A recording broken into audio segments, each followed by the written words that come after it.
You are listening to a Pod Bros exclusive.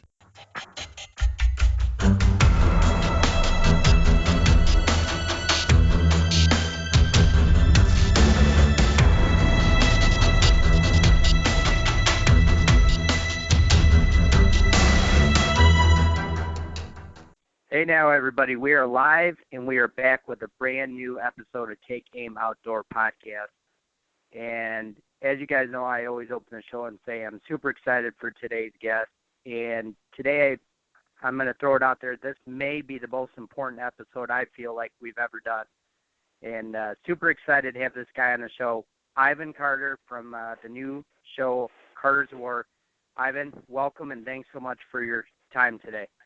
Well, Brandon, thank you so much. It's a great pleasure to be on your show, and I really appreciate the opportunity. Not a problem. You're an amazing guy, Ivan, and you've had an amazing life, so far. Could you give us some background on, just you, yourself, what you've done to get to this point? Because it's pretty amazing from what I've read up on you. Well, it's one of those deals where you never know the turns that life's going to take you down. And I started off as a kid, always being really fascinated with everything to do with the outdoors, everything to do with the wilds. And one thing led to another. My first job was actually rearing and rehabilitating sick and orphaned animals. I then started in the guiding industry and the hunting industry, and over the years I've been lucky enough to travel to most of the countries in Africa, Brandon, that have got wildlife, and seen some incredible things during those journeys. And as time has gone on, as I've witnessed firsthand, this will be my 26th year of being in the field as a professional. I've really noticed this huge increase in the human element in Africa, and really also, sadly, the extreme pressure that our wildlife is under, not just from the perspective of space to live in, but also from the perspective of poaching. The more people that live on the earth today, the more mouths there are to feed, and people are just desperately looking for alternate ways to feed themselves. And so about 18 months or 2 years ago, I decided to start a series really highlighting the conflicts between humans and wildlife and some of the solutions. And, as you look at the continent as a whole, you realize that there's a lot of people around the world that don't realize just how big Africa is. I mean, the United States of America fits into Africa several times. And so there's every kind of environment, and for some reason, we have this incredible biodiversity. And much of that biodiversity is being challenged, to be perfectly honest, by the human element, whether it's rhino poaching, which is purely for money, and it's driven by this mythical idea that these rhino horns, which are just keratin, same as fingernails, that industry in itself, rhino horn can fetch up to $15,000 an ounce on the streets in Beijing, China. And so there's this great temptation to poach these rhinos specifically for their horn. It's a well-known fact that any time there's something of great value in the world, there's also going to be someone trying to steal it, and that's what's happening with the rhinos. The elephants are in very much the same boat. Sadly, 100,000 elephants have been poached in the last 3 years. And one of the things that I'd like the audience to understand, I'd like the listeners to really know, is the difference between a hunter and a poacher. A poacher is somebody who goes in irrespective of the laws, irrespective of the future of the wildlife, and he takes as much as he can for his own personal and financial gain.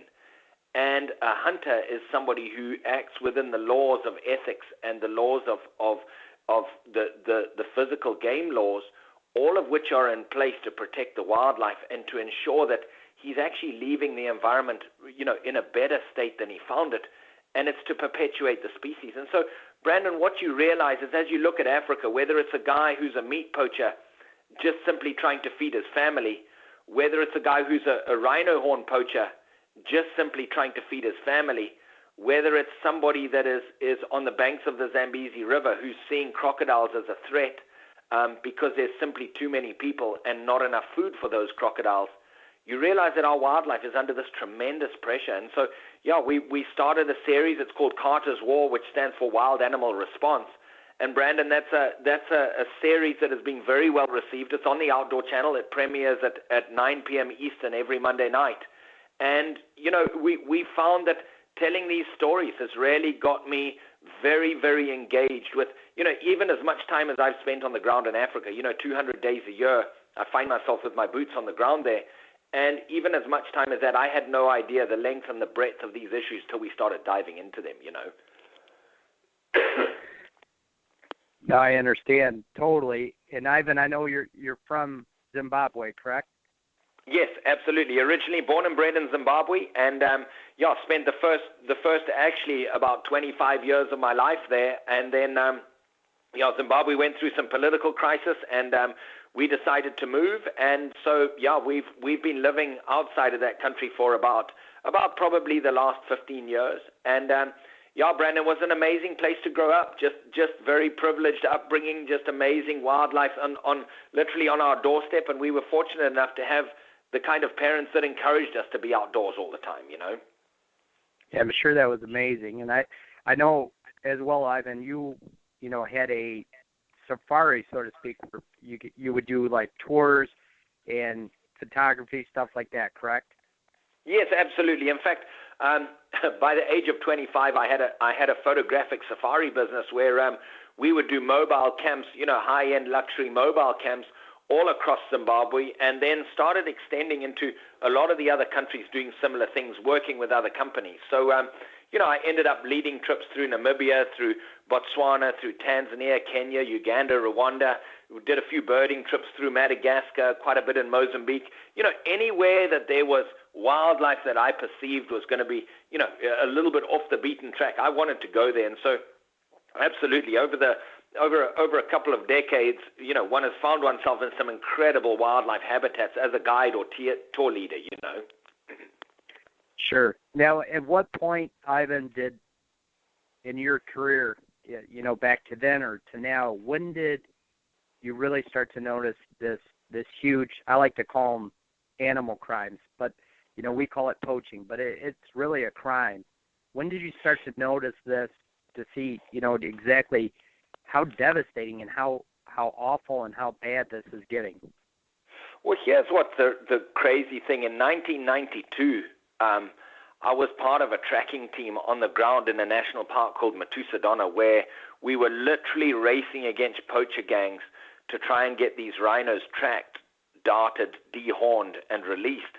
At the same time, while we were operating in that national park, there were poacher gangs racing us to try to get these rhinos. And so, it's been there for a long time. I think, Brandon, it's kind of more to the point would be, what is the tipping point? At what point is there so much that one it has to stand up and say, okay, well, this is enough. At what point? There's been meat poaching since as a little kid. I can remember going out on my grandparents' farm to remove wire snares that the local people were setting for wildlife there. And so it's not something that's new, Brandon. What is new is the volume of it that's happening. And I think that is just a product of this incredible explosion of the human race across the whole continent. I mean, if you look in Mozambique, the average number of kids in a family is 11 or 12.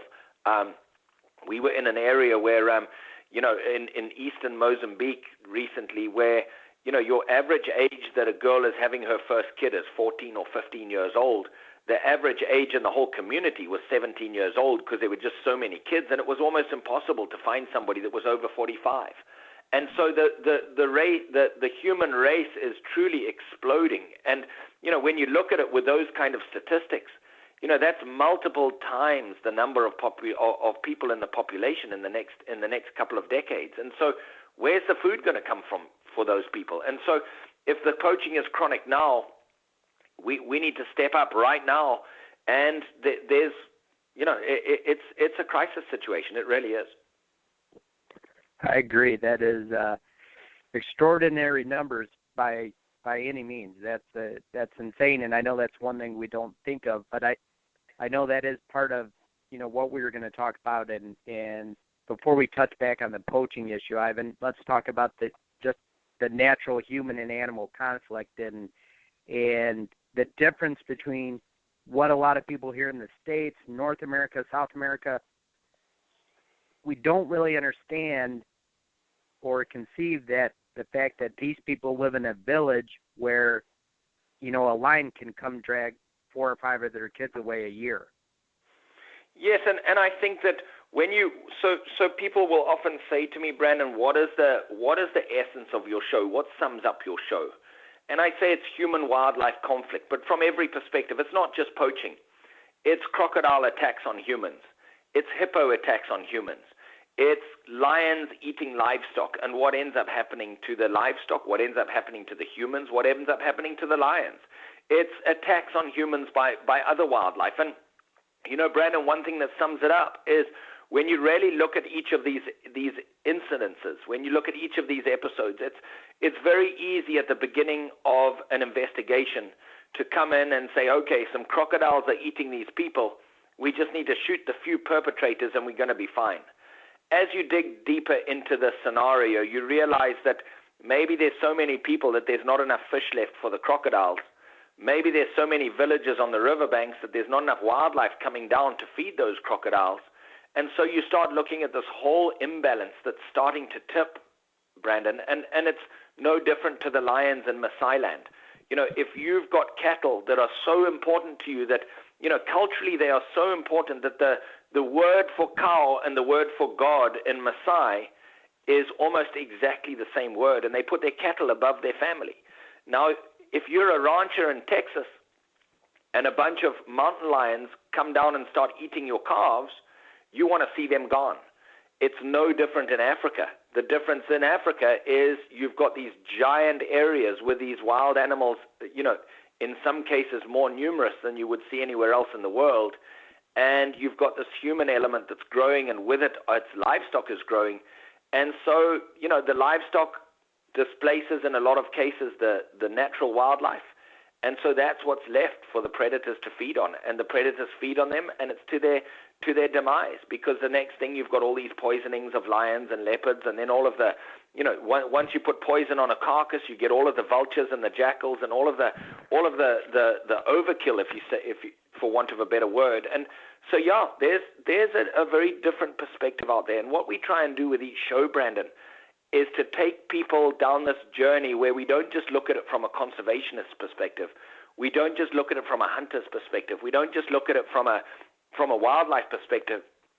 We get into the hearts and the minds of the people on the ground. I want the audience to understand how complex this issue is, because truly, in today's world, Brandon, truly I really believe that conservation is this fine line you have to walk between the total understanding of tribal needs and culture, the needs of wildlife, and the conservation solutions that walk down that very narrow line between those two. If we don't take into account the needs of the people on the ground, then it's all for nothing. I couldn't agree more, and that's a great way to put it, Ivan. And I know that, that is so exactly right on the fact that, there may not be enough food, for these animals or that animal, and next thing you know, livestock's an easy target, right? So absolutely. How do you combat that? I'm sure there's language barriers and ideas. There's 3 solutions. There's 3 distinct solutions, Brandon. The main one is education. The second one is education. And the third and the most important one is education.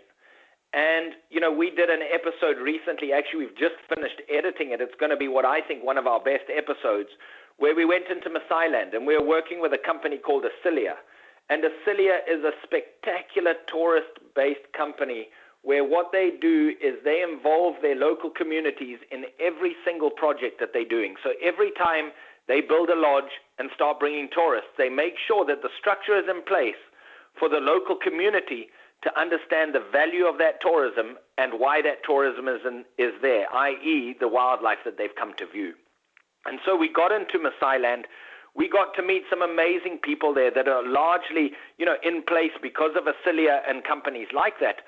And then we got to meet some people at a little, very, very hard-working, very effective, organization called the Predator Hub in the Masai Mara. Now, what the Predator Hub does is they get out there and they educate the Maasai. And here's the cool part of it. They're using all local people to do so. So they've got people who are educated. We ended up interviewing and spending a little bit of time around a guy by the name of Dominic Suckat, he's a traditional Maasai. He wears his Maasai traditional dress. He carries a spear wherever he goes, but he's a lion researcher.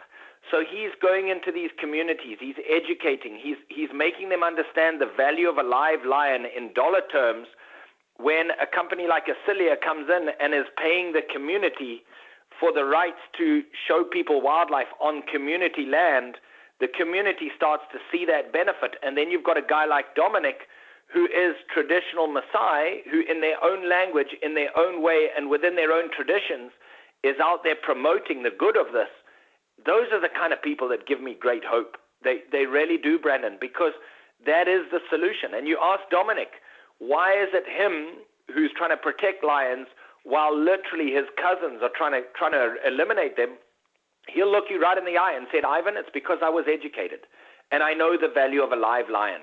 You know, you take what's happened recently, Brandon, with the eliminating of import of lion trophies into America from Tanzania. Now, that's not going to change the way the Serengeti operates. It's not going to change the way the Ngorongoro Crater operates, because those are areas that do not rely on hunters' dollars for the well-being of their wildlife and their conservation initiatives, because there's enough tourists that go there. But the tens of millions of acres of western Tanzania that have never seen a photographic tourist, that are supported 100% by hunters' dollars, those areas, every bit of wildlife initiative, every bit of conservation, education, and anti-poaching is driven by hunters' dollars. So now you eliminate the hunters from that equation, and all of a sudden, you've got a defunct system, and the people take matters into their own hands. So, yeah, there's a lot of crisis out there, Brandon, but it's people like Dominic Suckat, the Predator Hub, companies like Acilia, the many hunting companies that tirelessly work to furnish their anti-poaching, to educate their communities about the value of the wildlife, that pay good money into those communities. That's what gives us hope for the future of our wildlife. It really is. Now, Ivan, in your opinion, can that program expand fast enough to help a better solution? Which program do you mean? I mean, I will say both, like Dominic's program and the parts of Africa where they don't have the tourists, they have the hunting. I mean, are there enough PHs in those programs and enough guys like Dominic to say, hey, we're spreading this word education-wise, you know, about value in animals, you know, can you not go out and, you know, slaughter a herd of, yes, you know?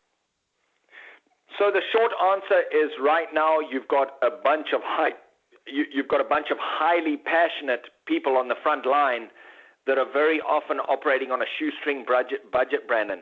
You know, very often these large multinational wildlife, you know, aid organizations, not a lot of that money comes to the front line, and I don't want to get into the politics of all of that. But what I will say, the short answer is absolutely there's enough of them.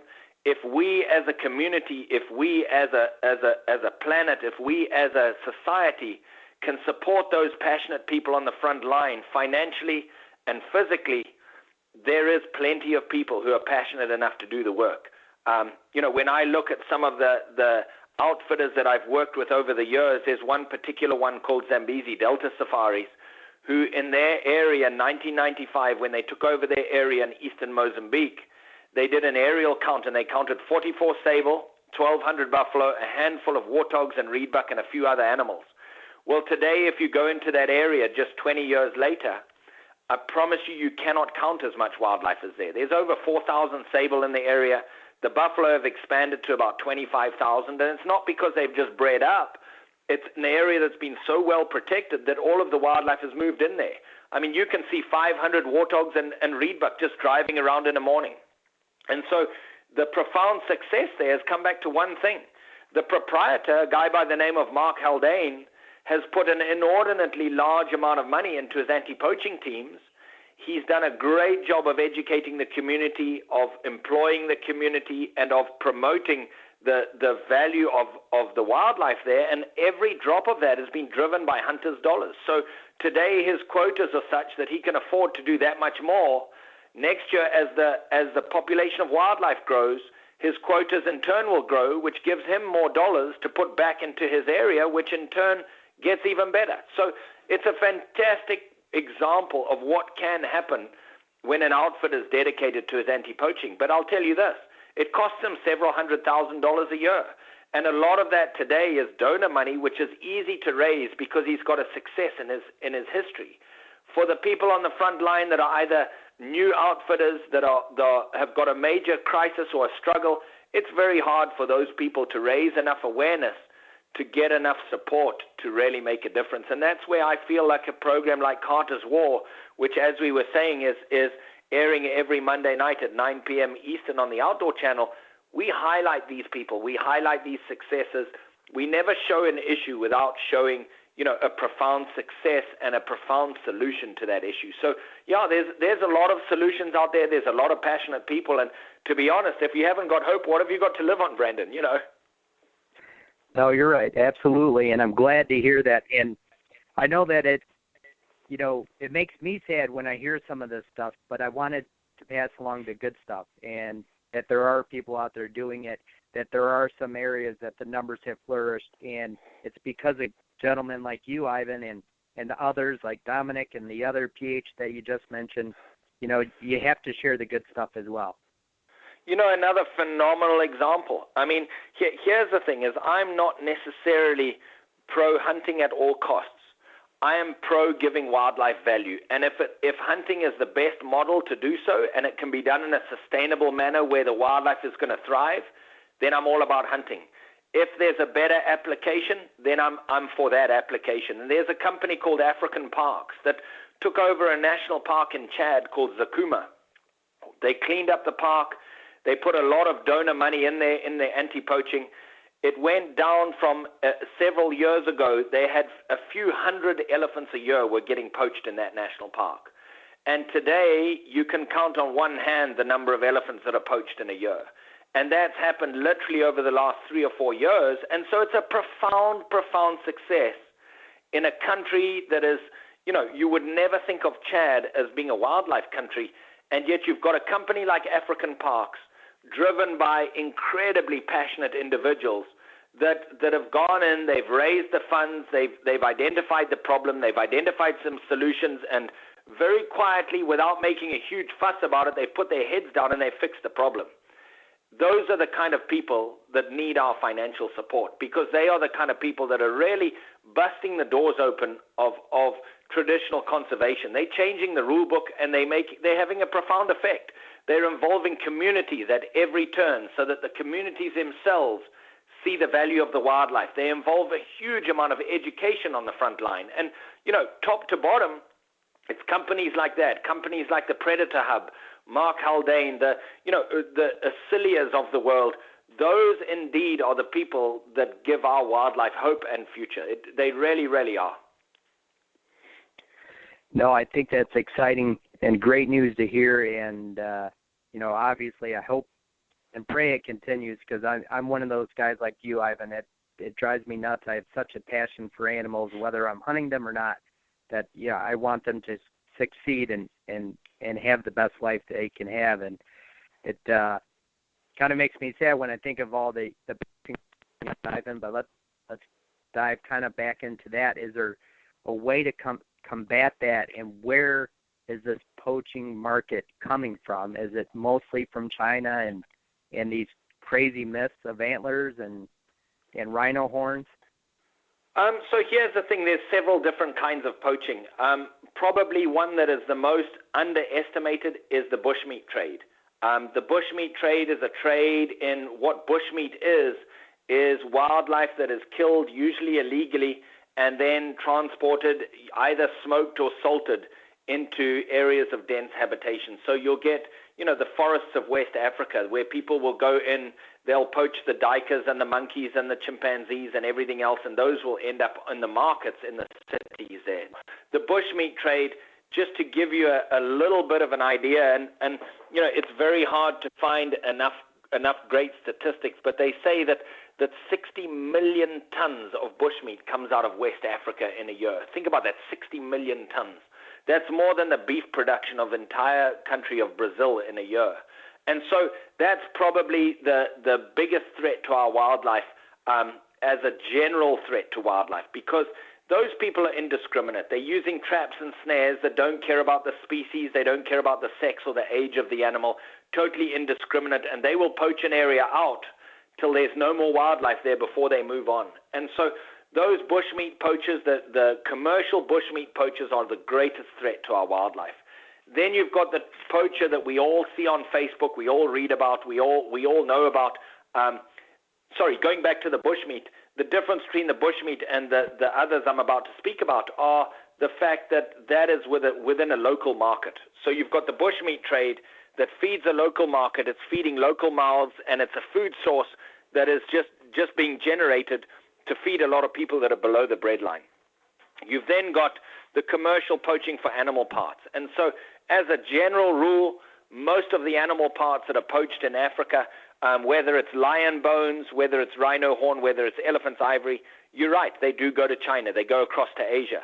There's some huge initiatives right now to educate the children of Asia, and I think that is probably the most important thing that we can do. There's some companies, some organizations out there that have got large museums that are educating kids. I know an individual that his goal is to educate 100 million Chinese kids a year by pushing them through his museums in China and educating them on the balance and the necessity of balance within wildlife conservation. I'm going over there in April. We're going over there to get our shows into the mainstream. We've been invited over there. Some people from mainstream, the mainstream over there have seen our shows. They want to get them into the mainstream. So that's going to be a huge deal. But I think that if we can hold on to the key species, the rhinos, the elephants, the lions, things like that, for the next 20 or 30 years through very good education, through very good protection, then by that stage, the kids that we're educating today are going to be the money spenders, they're going to be the decision makers, and hopefully it's going to become a lot less fashionable into the future, Brandon, for people to want to have a piece of ivory as a carving in their house, for people to want to have a rhino horn, drink at the end of a meal or whatever that might be, because they're going to have a deep understanding of what that really means. No different to 40 or 50 years ago when it was very fashionable to walk down the street in New York with a leopard skin on your shoulders. That's no longer fashionable. And it's no longer fashionable because of one thing. It's because of education. And so if we can achieve that same thing in China, I think that, that will be the saving of a lot of these African species that are poached for body parts, but it still doesn't address the bushmeat poaching, which is by far the most chronic.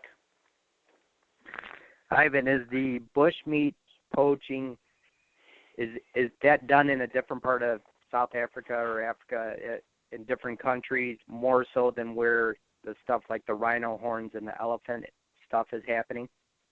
Well, yes and no, and here's a reason for that. So the rhino horn right now, the main poaching epidemic for rhinos is happening, as you probably know, in South Africa.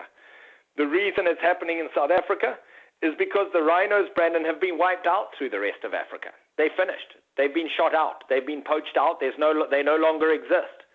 And so, there's a few little strongholds where very heavily protected rhinos exist that have either been dehorned or got 24-hour guards or intense protection measures. But outside of that, there's no really wild rhinos that are just roaming free without protection. So, yes, in the old days, you would get rhino poachers and meat poachers operating in the same place. But today, the places where the meat poachers are generally operating, there are no rhinos. And so, they separated purely by the fact of the existence of the species. So, you look in eastern Mozambique, we did a whole program on Mark Haldane's area all about the bushmeat trade, and it's a huge trade. And so anywhere that there's a wildlife resource and there's a huge population of humans that are trying to feed themselves, you're going to have a bushmeat trade, because that is, the most easily accessible source of protein in a lot of cases. Yep, absolutely. Ivan, is there, I know you spoke of education. Is there any sort of education out there as far as like farming, agriculture? I mean, would that be something that would help combat some of this?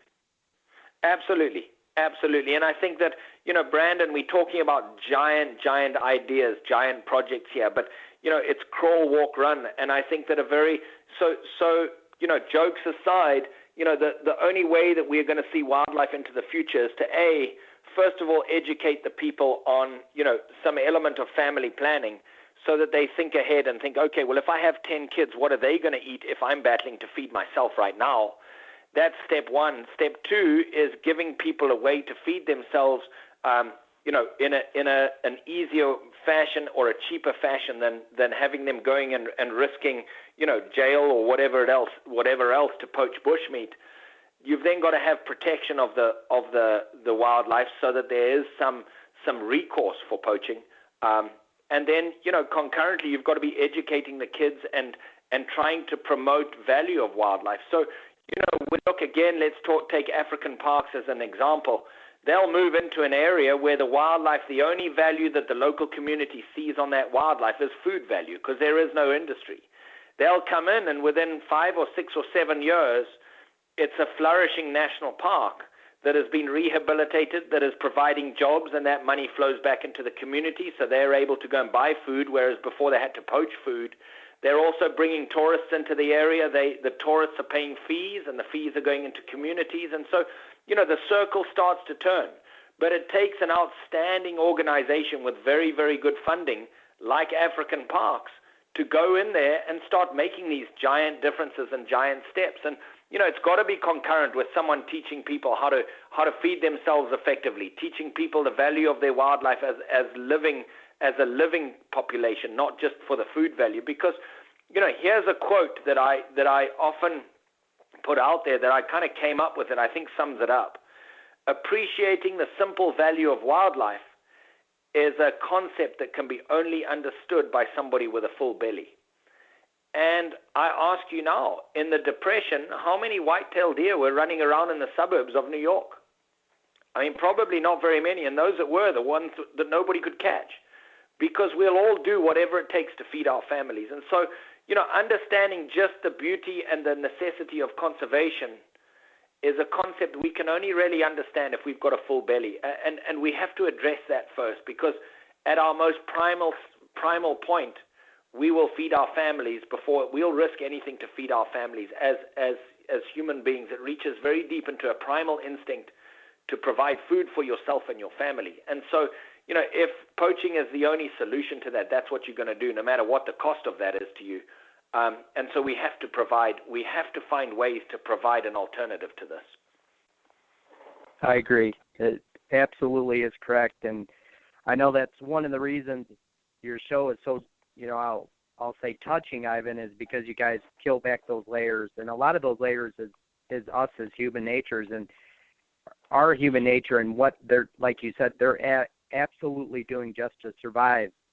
So it is really a story of two sides, and you guys do a great job of telling that story on the show. So kudos to you guys and Braylon and the Shockies for you guys are producing just a wonderful show, and I urge all the listeners to absolutely check it out.